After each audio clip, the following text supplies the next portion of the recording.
Yo, yo, yo, what is going on, RoK Familia? It is your boy BN, aka Mr. Kingdom Builder, and today I got another great take for you.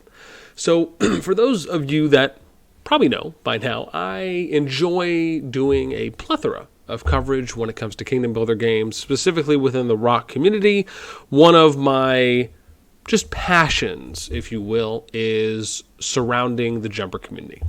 I think there's a lot of value there when it comes to how new kingdoms and new player experiences are formed, because typically, on average, jumper projects account for the largest percentage of new player introduction in an organized format. And even though the organized format is give or take, because it is subjective depending on the group, it is the only really organized format, because otherwise, if they're not doing a jumper, then they're just joining as solo players. And there's just no guarantee that they're going to get any semblance of an organized introduction as a new player if they just join, whichever alliance is there at random. It's just the idea is that it's less odds, right, of that happening.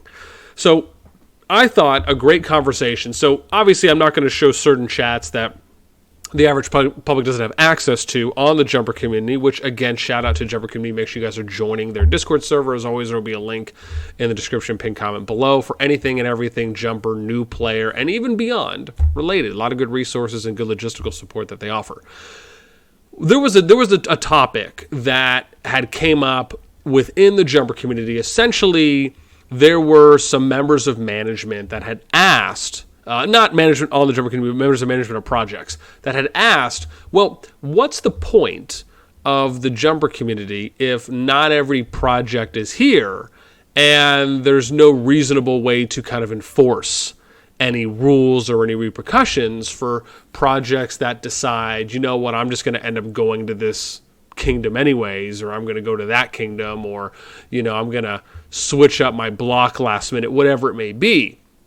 And I thought this was actually a really great topic to touch on, because there are some pros and cons to this. And I hope that at least by the end of the video, it is a little more clear, and there's hopefully a little bit more of a realistic expectation and understanding on how, even if it may not be a absolute perfection of a process and of a scenario, it is better than doing nothing. And we're going to break that down. So as always, if you enjoy the content, make sure you sub, like, ring the notification button. If you want to join and be a part of our conversation, hit up the Discord. You can find a link to that in the pinned comment description right down below. And remember, we got new videos coming out every day at 14 UTC. In-game time, outside of game is 9 a.m. Eastern. Alrighty. So first thing that we're going to touch on is this idea that the jumper community is unable to enforce. So let's just, again, let's just call it how it is. This isn't a bad or good thing. It's just the fact is that no one, jumper community aside as well, right? No one can enforce in any way, shape, or form, right? So I think the thing is, let's not try to make it seem as though the jumper community has these types of these powers that be to essentially stop people or projects from doing one thing or the other, because no one has that ability. Not even myself, or arguably even RoK themselves, right? Just because we haven't seen anyone really do anything like that. The idea behind the jumper community, right, from the days of Raya, which is the person that started the jumper community first, or I should say founded it, right? The idea behind it was always to be logistical support.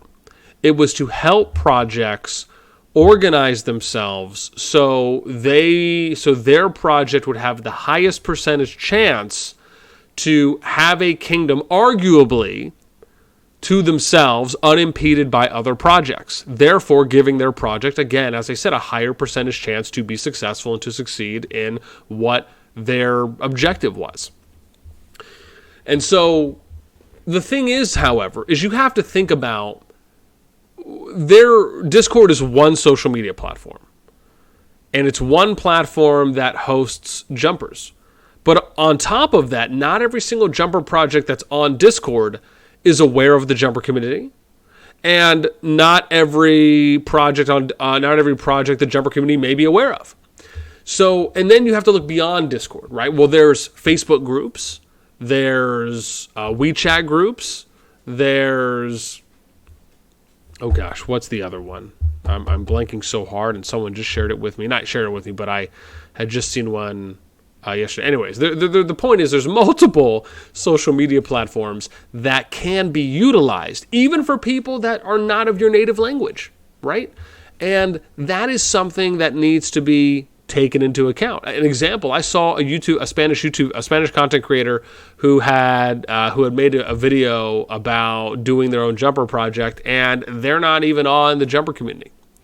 So it just goes to show you that not everything can be accounted for, and we cannot account, as in we, i.e. jumper community, cannot account for everything.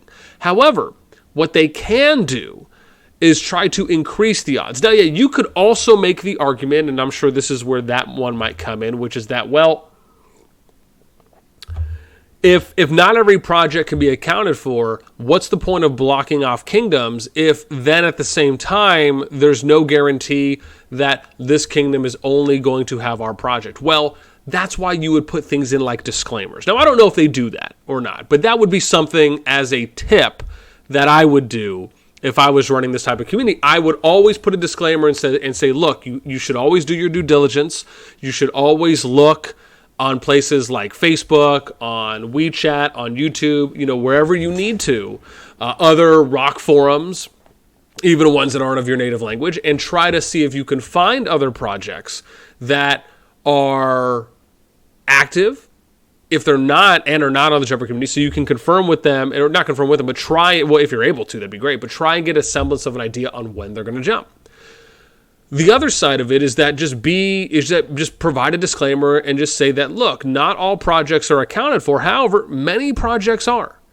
And it's not all too often, at least from what I've come to understand, that you're having, conflicting kingdoms or conflicting projects where you have two or more that are landing in the same kingdom, every single kingdom. It is not that high of a rate.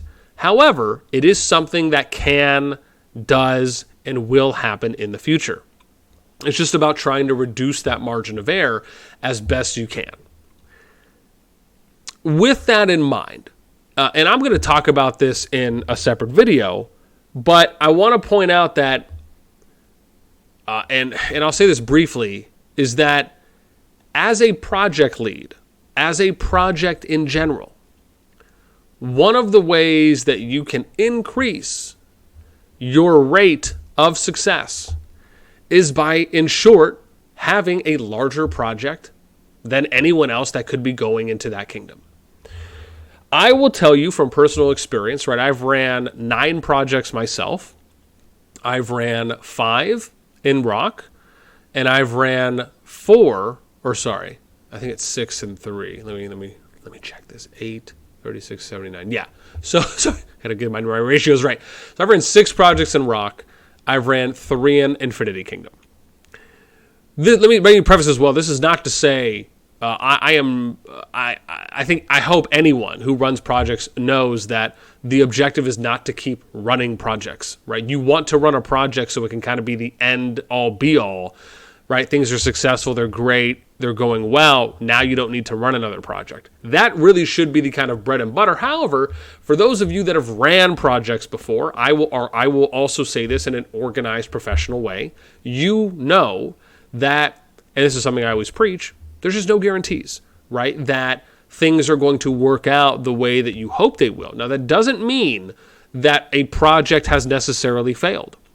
It doesn't mean that a project was not successful to a point in time. I've seen multiple projects where they had success, something happened, and then they weren't seeing success. Now, what exactly happened is up to, that's dependent and can differ depending on the projects. But I'm just not a fan of blanketly categorizing a project a failure, right? Because something happened and now all of a sudden, right, things just aren't going that well, or they're not seeing the same level of success that they once did. You can have a project be successful for a period of time and then something happen and then for whatever reason that starts to decline, or maybe it continues to see success. Maybe it sees a different version of success. Those are things to take into consideration, but it's important to know the details and the context, right, before we just kind of blanketly label something. I'm just not a fan of that. And I hope for those that can understand and rationalize with that may believe it as well.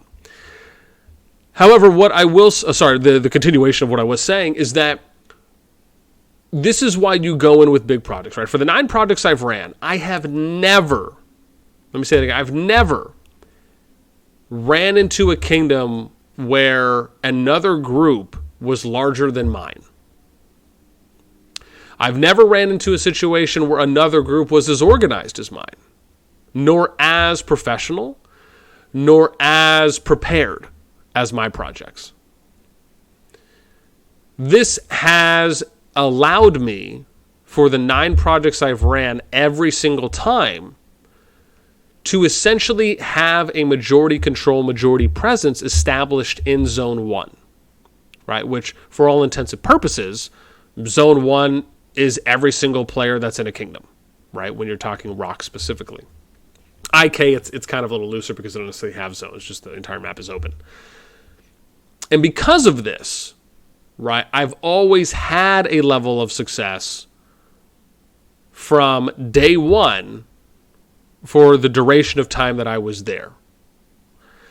And that is what the most important thing is when you're thinking about the well-being of the players that are in your project, right? Because for the most part, and I would hope, if not the entire part, that's what we're really doing it for, right? We are stewards to the players that are deciding to join our projects over another. And it is incumbent upon us to do the best job that we possibly can so we do not waste their efforts, their flame, their motivation, their passion, their interest in Rise of Kingdoms to try and give them the best introduction to the game. Because you have to think about it. You are not only doing a jumper project. You are essentially, what's the word I'm looking for, right? You are, you're basically giving a tour of a university to someone who's trying to decide if they want to go to your school or not. There are so many new players. On almost every jump project, there's always going to be more new players that have either never played RoK before or have never jumped before than there will be veterans that are just re-jumping or making an additional account. And that's for every project.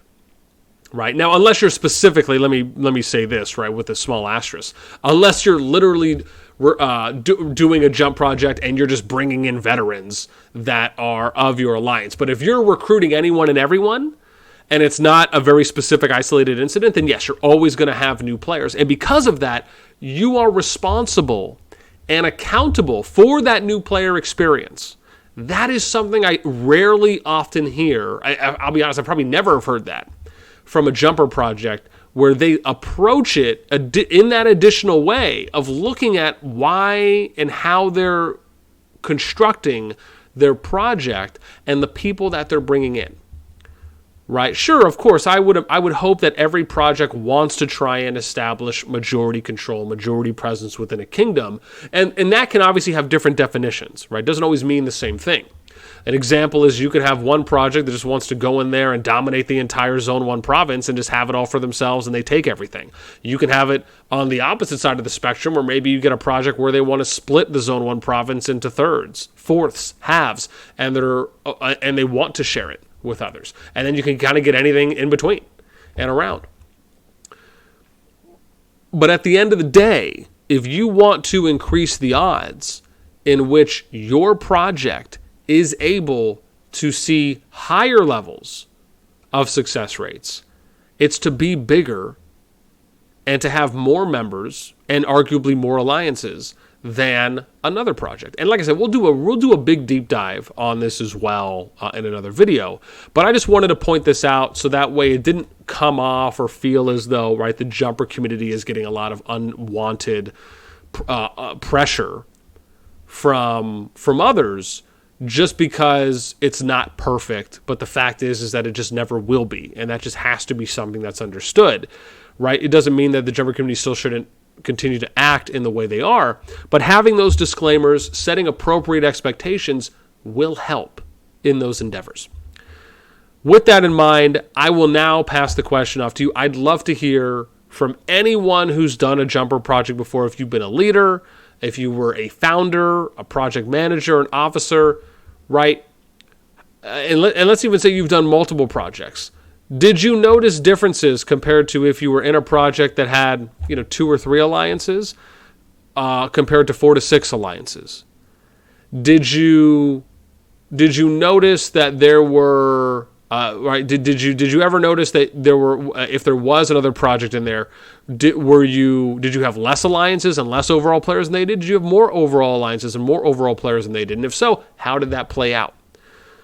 And then lastly, right, thoughts when it comes to the jumper community itself on how, look, we just can't vet every single one and we can't account for every single one, is I hope, if anything, that's something that is rationally and logically understood.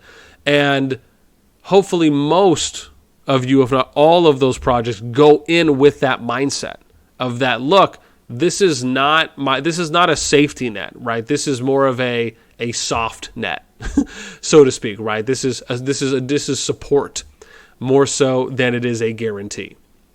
So with all that being said, that's it for me. I'd love to hear your thoughts and comments down below. As always, until next time, fam, I will catch you later.